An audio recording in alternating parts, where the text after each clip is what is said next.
Questionable substances. "The time has come," Fifth Sister said in a flat tone. "The time has come to do what now?" asked her after the traditional 6 seconds of silence. The towering Shatar flicked her antenna and neck frill in a sort of joint show of irritation and smugness. "Central University has requested a justification for the orders you have been labeling human nutrient substances," she informed him. Skit felt all 8 of his appendages tighten under him as the full implications of her words sunk in. Thankfully, she gave him plenty of time to mull over his response. They had been debating the wisdom of his actions. Central Cluster, they had been debating the morality of his actions for local months. There was no doubt it got results. No other work crew in the sector had anything near his level of efficiency. The humans were careful, too. They never overindulged to the detriment of their bodies or minds, at least not that the base medic could detect. That was the only thing that had kept Fifth Sister from plucking him about this. Still, the fact that it increased their participation to the extent that it did seemed to indicate, "I do not wish to be rude," Fifth Sister finally said, waving the data pad in her hand. Of course, of course."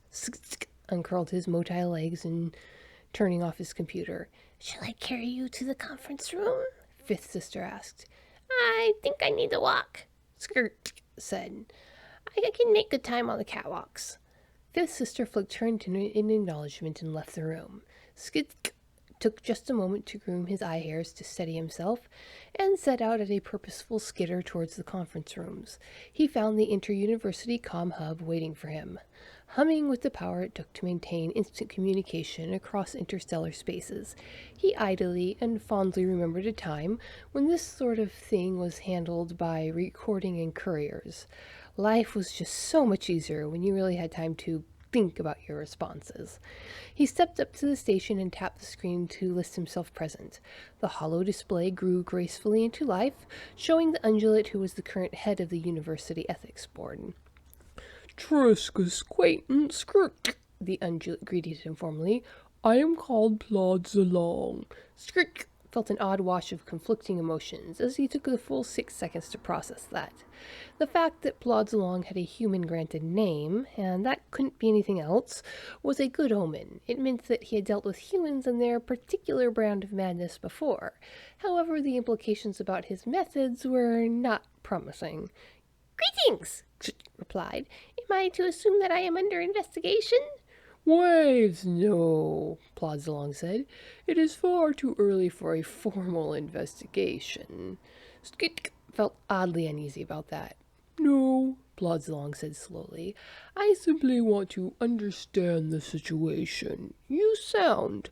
Over the past several months, you have ordered several crates of Class 7 processed biochemical under the guise of human nutrient supplements. Is this true?" Skit watched the undulate wave his reading appendage over what must be a datapad just out of sight, and fought the urge to squirm like a hatchling.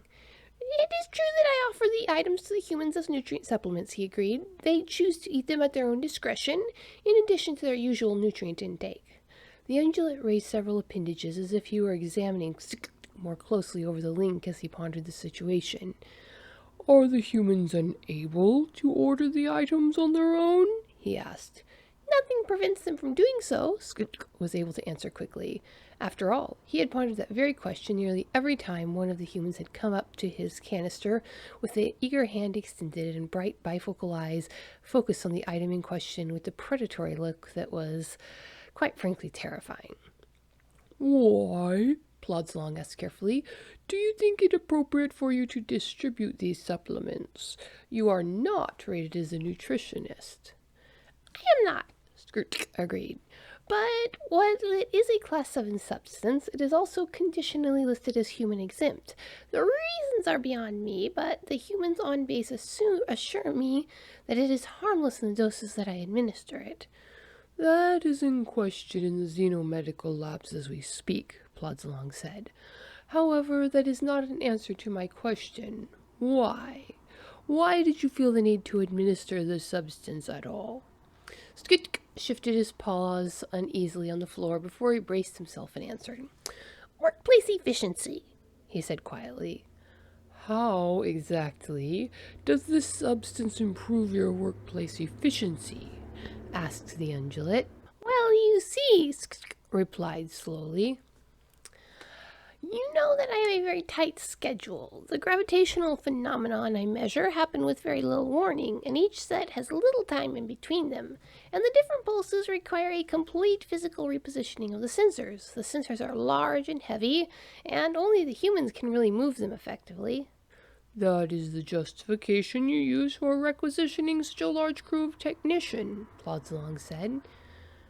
Well, they were... Skit waved his gripping appendages in an undulate intensifier. Being very inefficient. To the point that you are failing to get readings. The undulate sent a wave of understanding down his length. Yes, Skit replied. They were showing up and doing the work, but it was as each had calculated the bare minimum amount of effort necessary to retain their position, and was only performing that.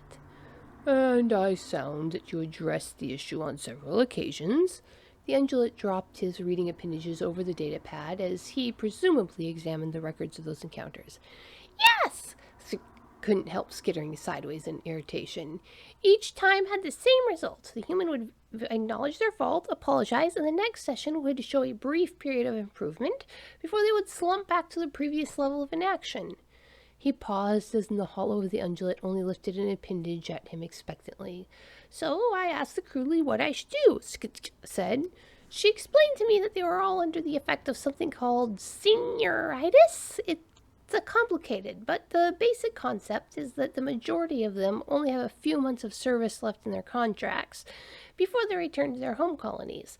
The link between the effort they put into their work and any reward they will get has become essentially severed psychologically, so that they have no immediate motivation to exert more than the minimum required effort.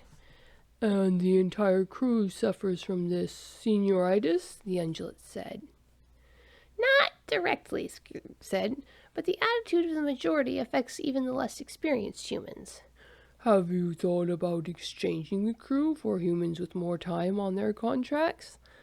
Plodzalong asked. None of them have the experience the activity requires, said. The ungulate hummed thoughtfully for a few moments. As fascinating as this all is, Plodzalong said slowly, it still does not explain the substance.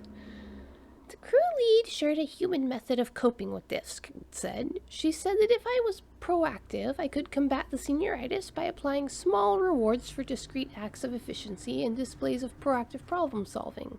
She suggested this substance as the one most likely to be universally acceptable to the human digestive system and universally palatable to human taste. I have found her assessment accurate. So every time a human performs their duties above a mediocre level, you would reward them with 1 unit of this substance, Plodzalong asked. And it has improved efficiency? We now have a surplus of data, Scoot confirmed. If this continues at the current rate, we will be finished ahead of schedule. They both fell silent and pondered the situation. It wasn't as if Scoot didn't understand the ungulate's concerns. He worried over the ethics of the situation constantly. But the humans were happy, they responded well to the stimulus, and they wouldn't produce and sell something that was inherently harmful, would they? As the product is not yet illicit, I cannot take any action on the matter, Plodzalong finally said. However, I expect you to monitor the health of your crew closely.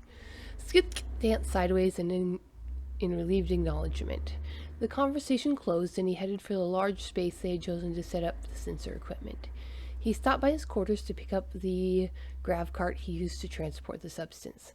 He paused to brush his paws over his head hairs in exasperation as he examined the brightly colored canister the substance was dispensed from. How could such a simple thing cause so much stress? He padded to the side of the cart, lightly to activate it, and it hummed to life and hovered a paw's breadth above the floor. The lettering on the side of the canister gleamed in the bright lights of the hallway. Old-fashioned hard candy, made from only the finest organic cane sugar. Humans Humans Are Weird, Let's Work It Out. The third book in the Humans Are Weird series, this collection of short science fiction stories of human absurdities follows some old friends and some new friends as our little green friends have to deal with us after the glamour of first contact has worn off. Available on Indiegogo for the month of October 2022. You can get a physical copy of this book, a digital copy of this book, and hopefully eventually an audiobook copy. Check out the link below the video and follow it to Indiegogo to get yourself a copy of Humans Are Weird, Let's Work It Out, the third in the book series of Human Absurdity.